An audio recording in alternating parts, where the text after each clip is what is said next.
Hey everybody, welcome to Wow. And wow, it is a beautiful day. I am here in Jacksonville, Illinois for my friends in this area. If you can make it out, I am with some very good friends of mine for over 30 years, the Crenshaw family, at the Lord's congregation this morning at 10 o'clock and this evening at 6 o'clock. And so if you're in this area and can make it, that would be absolutely awesome. I certainly appreciate you guys tuning in to these messages, and especially when you share them around with some of your friends. And thank you so much for those that have partnered with the ministry and support the ministry. That's how I do what I do, being able to go around and share the thoughts that I have in the Word. So your voice is being heard in Illinois today and in multiple places. So I thank you for that very, very much. I do have a service to get to this morning, so I will make this very concise. But when I bring a message out, I want it to be pertinent. I don't want it to be something that is not even relevant to the times. I was visiting with a friend of mine the other day driving up here, and some pastor friends of mine that, again, have known for years and years, just checking on them. And the pastor's wife told me that he had a gallbladder spasm and had to have it taken out.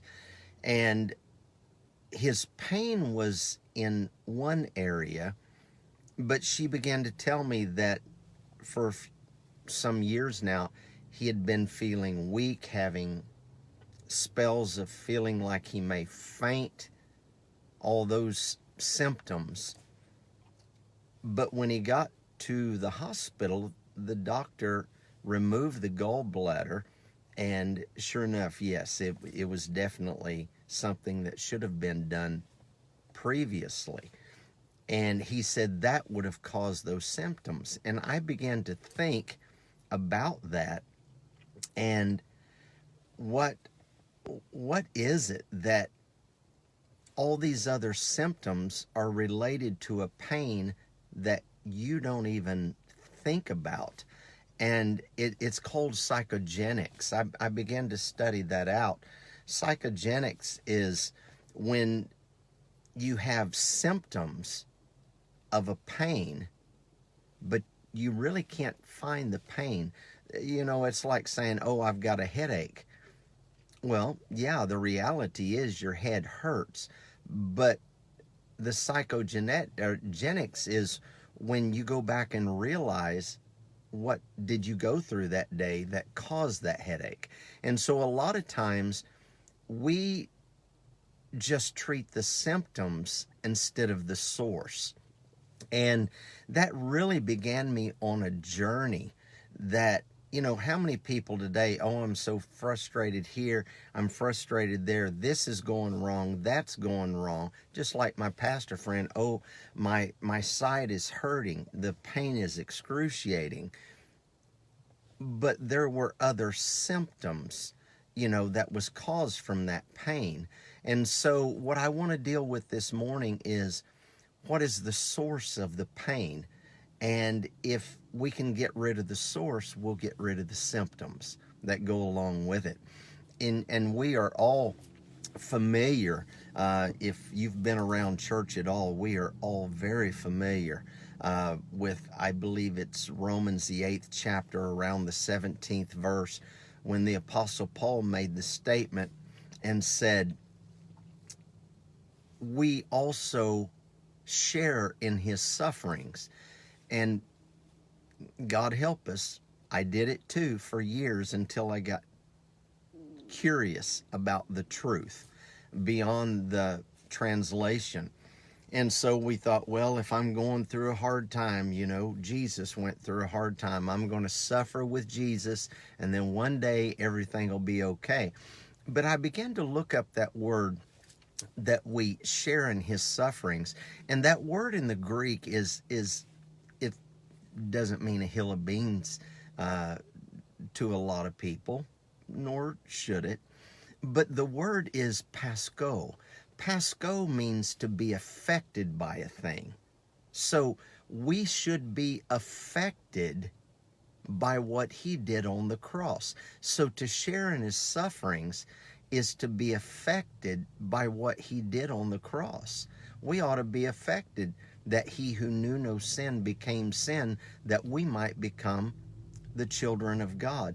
Many people are suffering needlessly. And I made this statement years ago, and I will make it again. Pain, absolute pain, is unavoidable, but suffering is optional. Pain is inevitable. If you live and breathe, you're going to have some pain. That's inevitable, but suffering is optional. And again, we are all familiar with PTSD, uh, you know, post-traumatic stress disorder. And we've heard a lot about that since the Iraq War. But I like to refer to PTG, post-traumatic growth, because if you suffer in something, if you're suffering by what you're going through, your growth is stunted. But if you grow through the pain you're going through, then you're going to find new dimensions of living in life and peace and happiness you have never experienced. So your pain is an opportunity to grow, not an opportunity to complain. Because see, pain itself, and even the fear of pain, it will cause you to avoid doing physical things, doing social things. Well, I just don't want to be around them. They hurt me every time I'm around them. But what is the source of the pain? You're suffering, but what is the source of your suffering? Because suffering literally would make you, how do I put this? Pain makes you more resilient. Because see, pain is like a muscle. When you exercise it, it gets stronger and stronger and stronger. And a lot of people say, well, I don't want to feel any pain. Well, that would be sweet, but the reality of it is pain is inevitable. You're going to go through things in life. But the lack of pain awareness leads to an accumulation of wounds and bruises. Even in the physical, it can lead to broken bones and even other health issues. When you avoid a pain is a signal there is a source somewhere creating symptoms. And so when we sense pain, we ought to pay attention to it and take the steps that fixes what hurts you. Now, you can take that in the natural. I'm alluding to it in the spiritual realm. You know, if it didn't hurt to walk on a broken leg, a person might be trying to keep on using it and actually cause more damage. You know, you can cause more damage to your life trying to be tough than you can of saying, okay, that's the source of my suffering right there. I'm going to take steps to fix it. And that's what I want to help us with this morning. Most people are not even aware of this fact that emotional pain, psychologically, neuroscience has proven this, that emotional pain takes and shares the same pathways in our physical brain as physical pain does.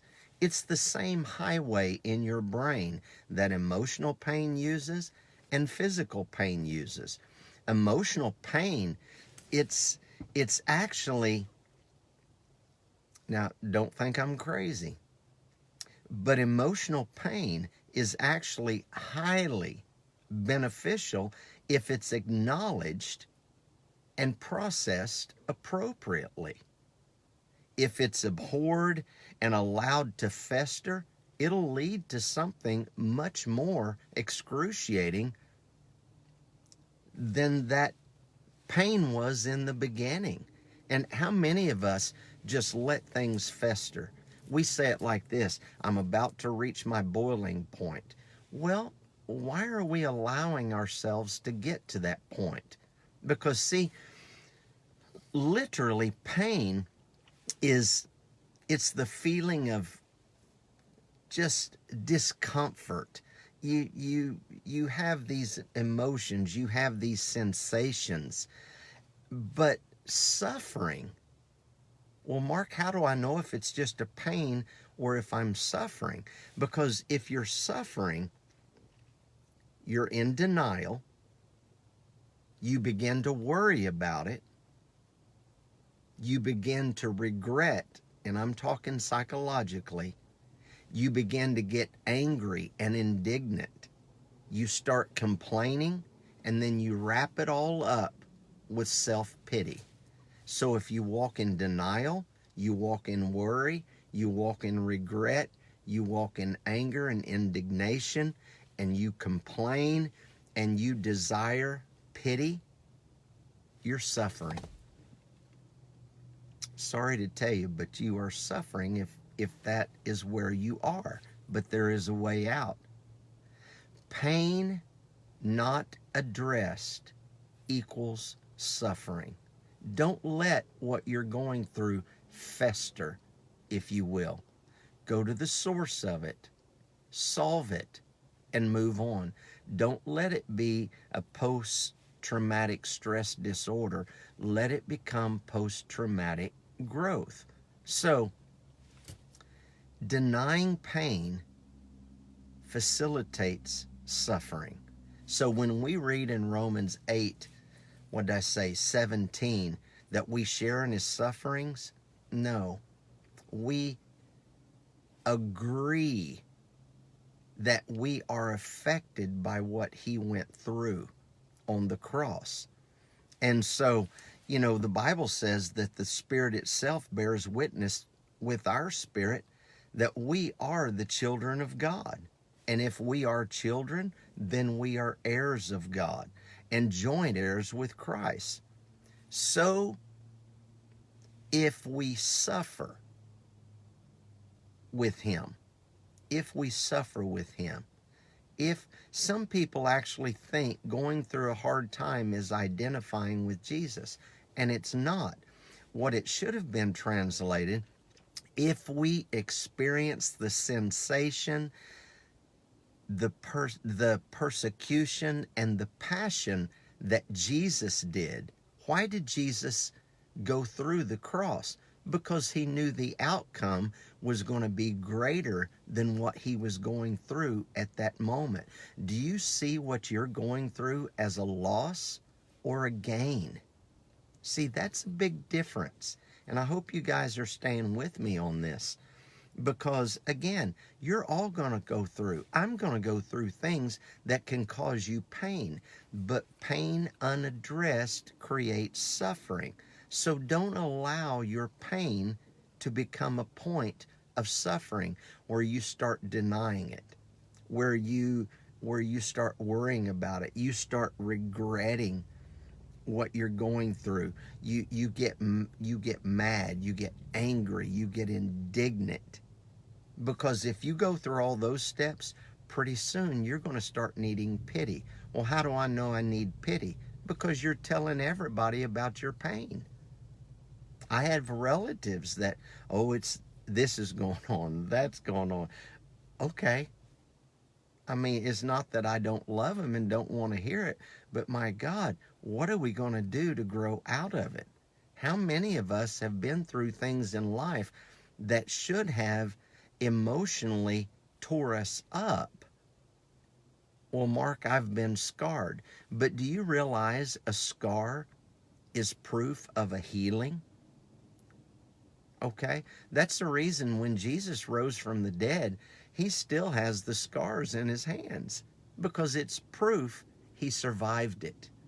A scar is proof you overcame what came to assault you. So there were characters in the Bible who did not allow their pain to become suffering. You look at David. He conquered the pain of Saul, his friend, his biggest cheerleader at one time.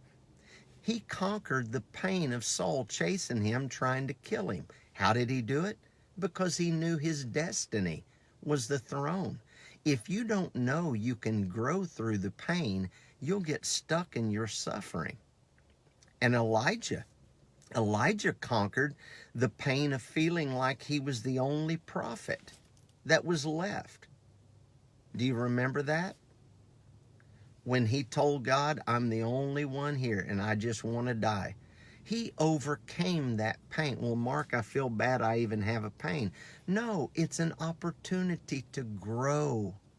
It is an opportunity. I don't welcome pain, but I don't run from it either, because it's an opportunity. Start seeing, and I am so glad that pastor had his gallbladder taken out, because it was full of gangrene and about to burst. Then you've really got a problem. Some of you have been filled with resentment and anguish and strife and bitterness. Well, I don't even talk to him anymore. That thing is going to burst and kill you emotionally. It'll stress you out. It'll cause you to be anxious.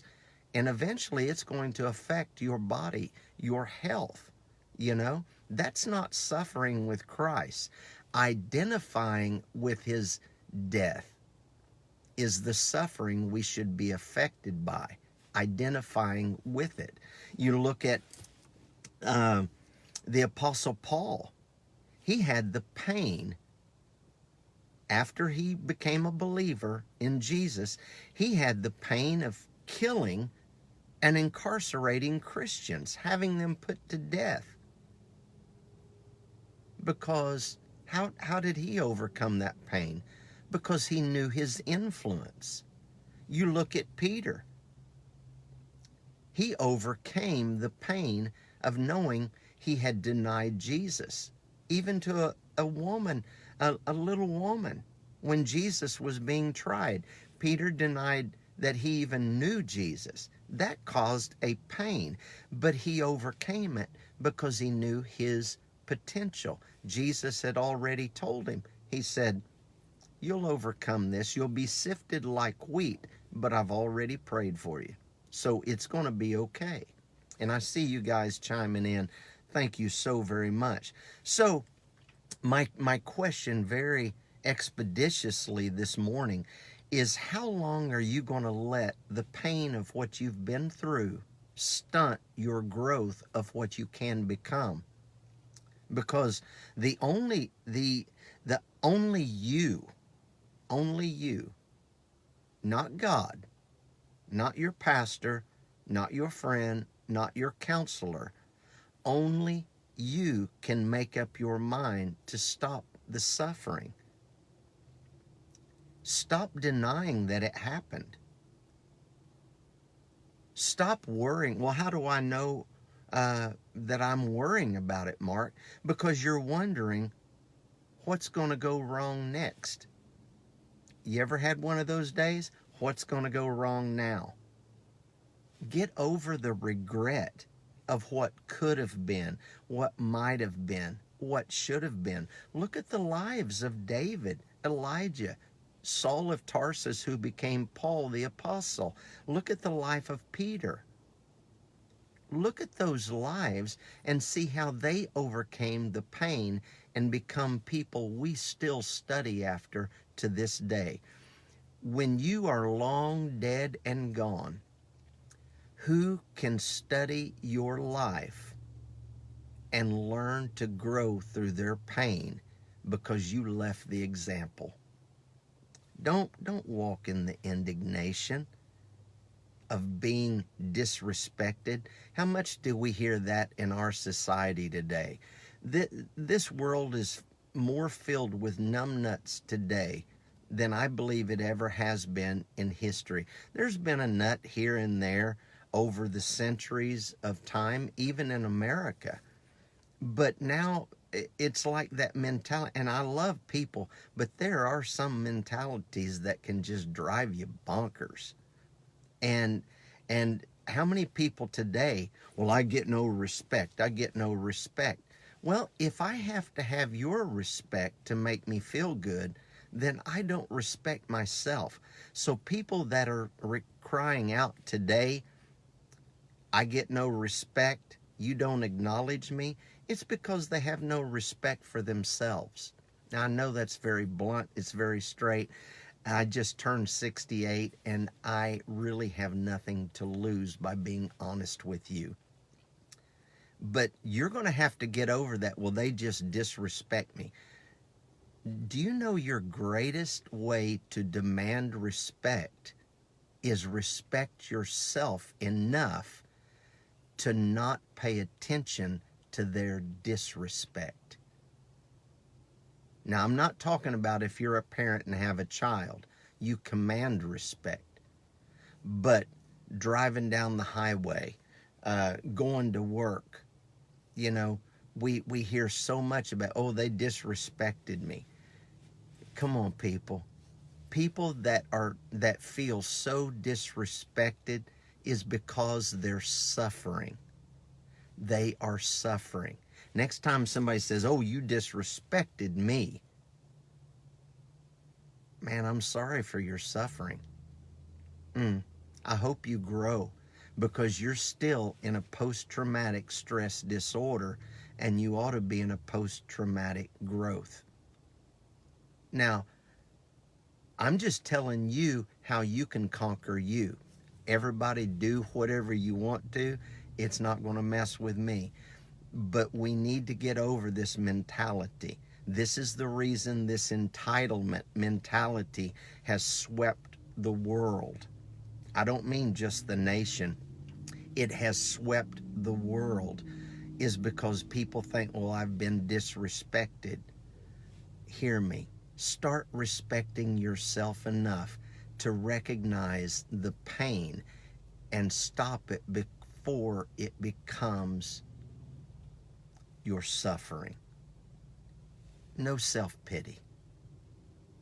You don't need attention for your pain, okay? You don't need attention for your pain. What, I'm trying to think where it was, Philippians, the 3rd chapter, I believe. The Apostle Paul said this, and I hope this is okay with you guys. I don't teach anything to offend anybody. But when you go to the doctor, you don't want to hear the doctor say, oh, it all looks good to me. You want them to find out what's going on so they can help you get it fixed. And so a lot of times when you take a self-examination, you'll find it's not always the other person. It's the way you're responding. I want you to know, well, Mark, I have authority in Christ. Yes, you do, but you don't have authority over another person. Okay? And so when you look at yourself and you say, you know what, I can't control what happens, what that person does to me. I can only control how I respond to it. And so the apostle said there in Philippians, the 3rd chapter, I believe it is, being found in him, and not having my own righteousness, which is of the law, but it is through the faith of Christ. This righteousness is of God by faith. Then the apostle said this, and this is more familiar to many of you, that I may know him and the power of his resurrection and the fellowship of his sufferings. Let me retranslate that. If by any means, and I still think I ought to translate a redneck Bible, He said, if by any means I might live free from who I was and what I've been through, I must be affected by what he did and not by what I have done or have had done to me. So I encourage you today, make up your mind. I'm not going to suffer anymore. I'm not going to let that rule my behavior anymore. I'm not going to let it make me reach a boiling point.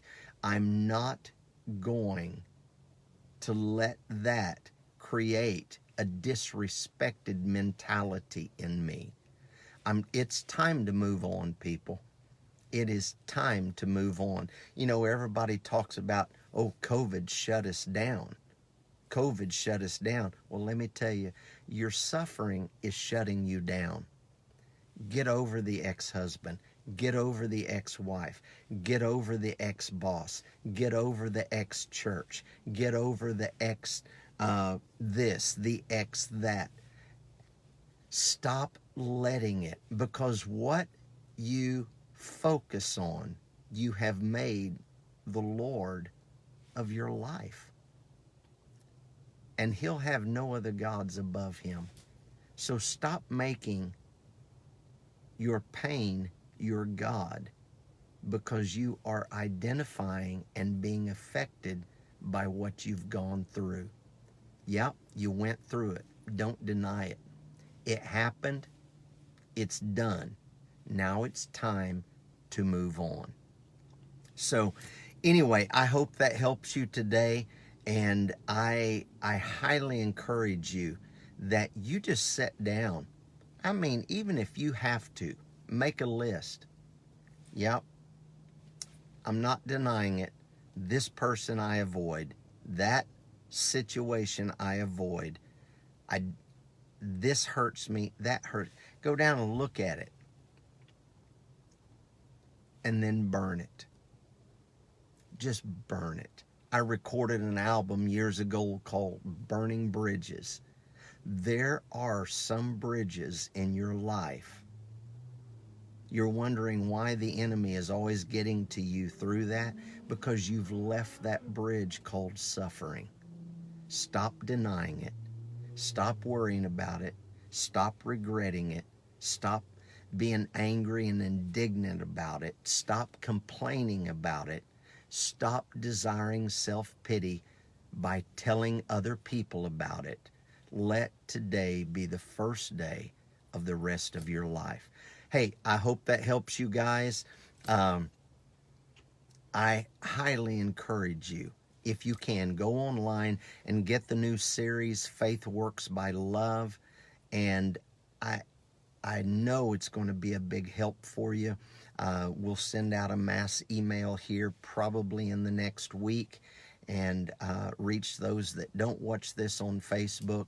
But that is really going to help you to overcome suffering. So you guys be blessed. Thank you again so much for all of your support. Go to markshellministries.com. Check out the bookstore. There are so many albums there. I am having the guys update the USB flash drive to where I think there's over 50 some series of teachings online, and they're putting all of them on one flash drive that you can burn your own CDs, play it in your vehicle, whatever. I'll tell you more about that when they have it all done. It is the updated one that would include everything that we have right now. So anyway, thank you again for everything. You all be blessed. I have got to run, and next weekend, the 24th, I will be with my friends Mark and Jada Haney. They're at Harvest Fellowship in Leedy, Oklahoma. That's out in West Oklahoma. My Oklahoma City friends, Amarillo friends, Pampa, Borger, Texas, all in that area. Even if you're around Lubbock and those areas, it's not that far. So if you can make it next Sunday morning. We'll see you guys out there. And thank you again for always chiming in and being a part of this ministry and allowing this ministry to be your voice in a world that needs to stop suffering. So today I leave you with this last thought. Respect yourself and you won't demand respect from another. You all be blessed. Have a great day.